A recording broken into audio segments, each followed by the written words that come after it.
ఈరోజు ప్రధాని నరేంద్ర మోడీ రావడం జరిగింది అమరావతికి. ఆయన రాకకు సంబంధించి మనం 3 బిగ్ పాజిటివ్స్ని 3 బిగ్ నెగిటివ్స్ని చూద్దాం.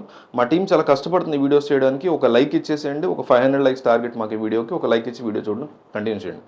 ఫస్ట్ది ఫోర్మోస్ట్ పాజిటివ్ నాకేమనిపించిందంటే, ఇంప్లిమెంటేషన్కి రాకపోతే మళ్ళీ మనం క్వశ్చన్ చేయాలి నరేంద్ర మోడీని. బట్ 57,000 కోట్ల విలువైనటువంటి పనులకి శంకుస్థాపన చేయబోతున్నారు. ఆయన ఈరోజు కొన్ని గంటల్లో చేసేస్తారు.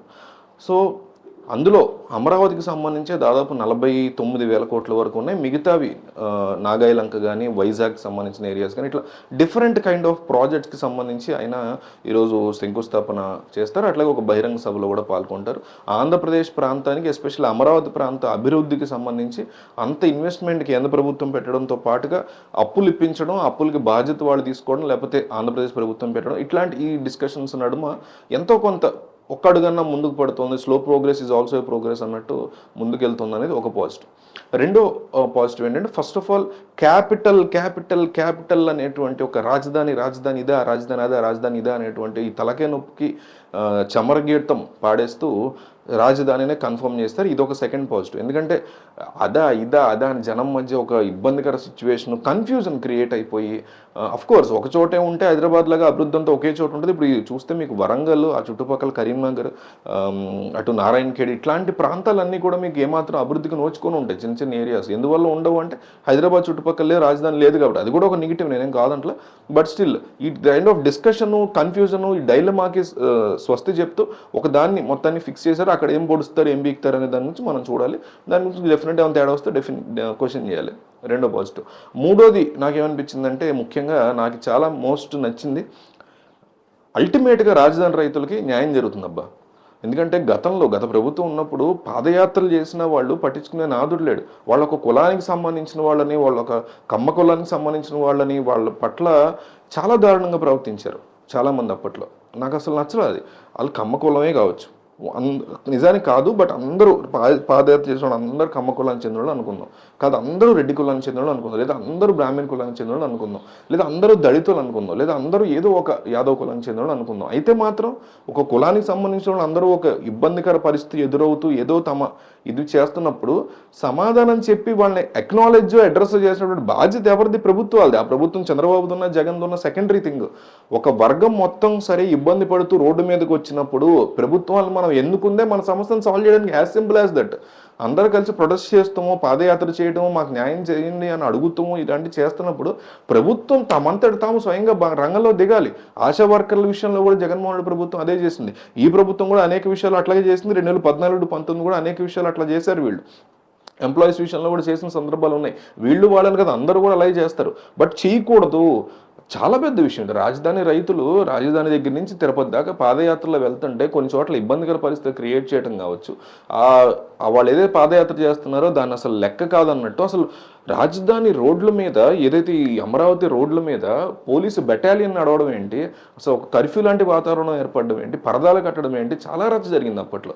అది ఎవరికి జరిగినా, అది అమరావతి రైతులకి జరిగి ఒక పర్టికులర్ వర్గానికి జరిగినా కావచ్చు, మీకు జరిగినా, నాకు జరిగినా, వైజాగ్లో జరిగినా, అటు రాయలసీమలో జరిగినా, ఎక్కడ ఎవరికి ఏ రకమైనటువంటి అశాంతి లేకుండా చూసుకోవాల్సిన బాధ్యత ఉన్న ప్రభుత్వాలు ఇట్లా ప్రవర్తించాలని మనం యాక్సెప్ట్ ఏమాత్రం కూడా చేయకూడదు. అది పోయి ఇప్పుడు రైతులు కాస్తంత బెనిఫిషియరీ మోడ్లోకి వచ్చారనేది మాత్రం చాలా చాలా సంతోషించదగ్గ విషయం. దాన్ని హైలీ మనం అప్రిషియేట్ చేయాలి. ఈ నరేంద్ర మోడీ రాక వల్ల ఈ 3 క్లారిటీ వచ్చాయి కాబట్టి నిజంగా ఇవి పాజిటివ్స్. ఇక నెగిటివ్స్ విషయానికి వస్తే, నరేంద్ర మోడీకి సంబంధించి మనం అడగాల్సిన ఒక ఆంధ్రప్రదేశ్ పౌరుడిగా లేదా భారతీయ పౌరుడిగా మనం అడగాల్సిన మొట్టమొదటి ప్రశ్న ఏంటంటే, ఈ కైండ్ ఆఫ్ యాటిట్యూడ్ మీకు 2014లో ఎందుకు లేదు? అప్పుడు ఫాల్స్ ప్రామిసెస్ ఎందుకు చేశారు? ఖచ్చితంగా ఫాల్స్ ప్రామిసెస్ చేశారు ఆయన అప్పట్లో.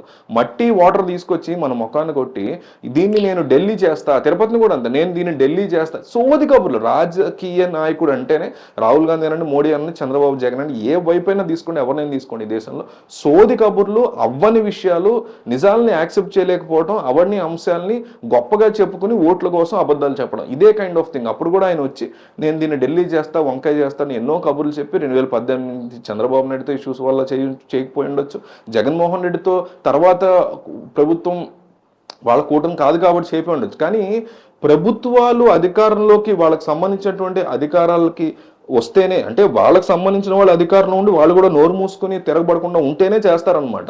అది ఆల్రెడీ ప్రూవ్ చేసుకున్నారు 2014 టు 19, 19 టు 24 ఏం ప్రూవ్ చేసుకున్నారంటే మాకు సంబంధించినటువంటి ప్రభుత్వాలు అధికారంలో ఉంటేనే ఎంతో కొంత చేస్తామని 2 సార్లు 5 సంవత్సరాలుగా 10 సంవత్సరాల పాటు ఆయన చెప్పింది పచ్చి మోసం అబద్ధం అని దగాకోరు మాటలని ఆల్రెడీ ప్రూవ్ చేసుకున్నారు. దానికి ఆయన సమాధానం చెప్పేటువంటి ఆయనకి దమ్ముందా అనేది ఒక బిగ్గెస్ట్ నెగిటివ్.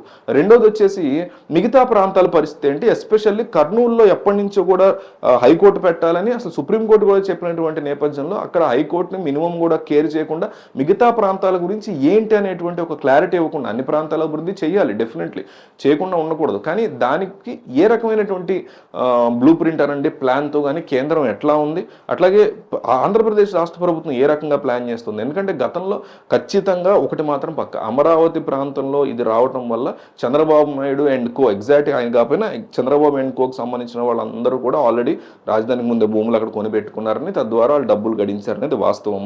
అందువల్లే జగన్మోహన్ రెడ్డి ఇక్కడ పెట్టకపోవడం మెయిన్ రీజనే అది. ఆయన ఇక్కడ మొత్తం కూడా వీళ్ళ చేతిలో ఉన్నప్పుడు ఆయనకి ఏమొస్తాయి డబ్బులు, సో ఈయన ఏం చేశాడు వైజాగ్లో పెట్టి అక్కడ ఎండ్కు ఆయన కాకపోయినా ఆయన తాలూకా జనం అంతా అక్కడ భూములు ఆల్రెడీ ముందే కొనుక్కుని గ్రిప్లో పెట్టుకోవడం, తద్వారా రేట్ల పెరగగానే అమ్ముకోవడం. వీళ్ళు చేసింది ప్యూర్ రియల్ ఎస్టేట్ బిజినెస్ తప్ప ఏదో ఉద్ధరించేటువంటి కార్యక్రమం కాదు. ఎంతో ఉద్ధరిస్తారు, ఎంతో 5% మనల్ని ఉద్ధరిస్తారు జగన్ అయినా చంద్రబాబు అయినా పవన్ కళ్యాణ్ అయినా తప్ప అల్టిమేట్గా కంప్లీట్ 95% వాళ్ళకు కుదిరేలానే చేసుకుంటారు. సో ఇదంతా జరిగినటువంటి క్రమంలో అక్కడ ఆల్రెడీ వైజాగ్లో చెప్పినటువంటి మాటలు ఏంటి, దానికి అదేంటి, అక్కడ ఇండస్ట్రియల్ సంగతి ఏం చేస్తారనేది నరేంద్ర మోడీ సమానం చెప్పాల్సి ఉంటుంది. కర్నూలులో హైకోర్టుని పెట్టకపోవడానికి ఉన్నటువంటి మహాపాపం ఏంటి దాని గురించి కూడా చెప్పాల్సి ఉంటుంది. సరే జనం అటు ఇటు తిరగడం కష్టం, ఆబ్వియస్లీ వైజాగ్ నుంచి కర్నూలు వెళ్ళడం కష్టం, కర్నూలు నుంచి వైజాగ్లో పెట్టిన కష్టం, మధ్యలో ఉన్న అమరావతి బెటర్ అంటారు. సరే మరి కర్నూలుకి ఆ రకంగా ఏం న్యాయం చేస్తారు, మరి సుప్రీంకోర్టే దాని గైడ్ లైన్స్ ఉన్నప్పుడు దానికి ఏం సమాధానం చెప్తారు అనేది కూడా ఒక బిగ్గెస్ట్ నెగిటివ్గా దీనికి సంబంధించి మనం కన్సిడర్ చేయొచ్చు. అయితే ఈ రోజు ఆయన మాట్లాడేటువంటి స్పీచ్లో ఆంధ్రప్రదేశ్ లిక్కర్ స్కామ్ గురించి ఆయన కనుక మాట్లాడకపోతే ఇది కూడా చాలా పెద్ద తప్పు అవుతుంది.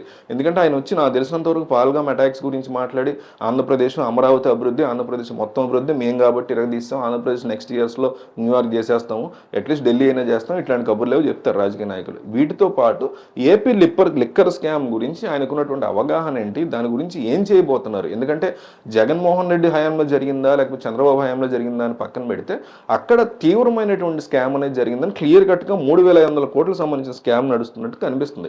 అట్లా గతంలో చంద్రబాబు నాయుడు సంబంధించిన కూడా స్కిల్ డెవలప్మెంట్ కేసులో 200 కోట్లు అయినా సరే స్కామ్ జరిగిందనేటువంటి ఆరోపణలు ఉన్నాయి. దాని గురించి ఏ రోజు మాట్లాడలేదు. ఈ రోజు కూటమిలో ఉన్నారు కాబట్టి నరేంద్ర మోడీ దాని గురించి మాట్లాడే ధైర్యం ఆ కైండ్ ఆఫ్ థింగ్ చేసే సీన్ ఉండదు. అది పక్కన పెట్టేస్తే మన కర్మలోకి అది కూడా యాడ్ చేసేస్తే ఈ ఏపీ లిక్కర్ స్కామ్ను కూడా మన కర్మలోకి యాడ్ చేసుకోవాలా, లేదా దాని గురించి ఏదన్నా ఈయన పొడిచే లేదా అట్లీస్ట్ మాట్లాడేటువంటి సీన్ ఆ కైండ్ ఆఫ్ తెగును ఆయన చూపిస్తారా అనేటువంటిది ఒక క్వశ్చన్గా ఉంది. ఇది కూడా ఒక బిగ్గెస్ట్ నెగిటివ్గా నా ఫీలింగ్. సో దీని మీద మీ అభిప్రాయం ఏంటి, ఇక్కడ ఏం జరగబోతుంది, ఈ అంశాలు ఈ 3 పాజిటివ్లు ఏంటి 3 నెగిటివ్లు ఏంటి, ఇంకా మీరు ఏదన్నా పాజిటివ్స్ నెగిటివ్స్ అనుకుంటారా కామెంట్ చేయండి. ఇందాక అడిగినట్టు మా టీం కోసం ఒక్క 500 లైక్స్ టార్గెట్ పెట్టుకున్నాం, ఒక లైక్ ఇవ్వండి, మాకు చాలా హెల్ప్ఫుల్ అవుతుంది. Thank you.